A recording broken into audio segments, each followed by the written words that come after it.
In this video, I'm going to show you how to change your YouTube channel name and your YouTube handle step by step. So, let's get started. First, open the YouTube app or website.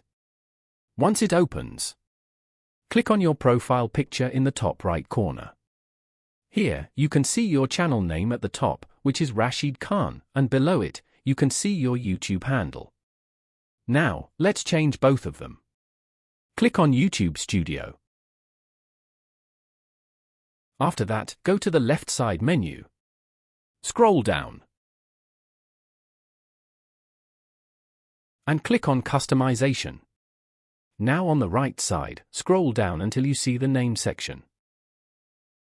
Here, you will find your current channel name, which is Rashid Khan. You can see. We simply change it to Rashid Khan 19. Just below that, you can see the handle section. Here we are changing the existing handle to @Rash1919. Remember one important thing: your YouTube handle must be unique. If someone else is already using the same handle, you won't be able to save it. When your chosen handle is available, you'll see a green check mark, just as you can see here. If the handle is already taken, the check mark will not appear, and you'll need to choose a different handle.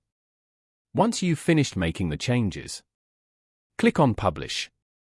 Wait a few moments until you see the confirmation notification that your changes have been published successfully. Here we have notification changes published. Now, click on your profile picture again. You can see that your updated channel name and YouTube handle have been applied successfully. To confirm, click on your channel. And here you can see your new channel name and handle displayed on your channel page. That's how easy it is to change your YouTube channel name and handle. If you found this video helpful, please give it a thumbs up, subscribe to the channel, and press the notification bell so you never miss our latest tutorials. Thanks for watching, and I'll see you in the next video.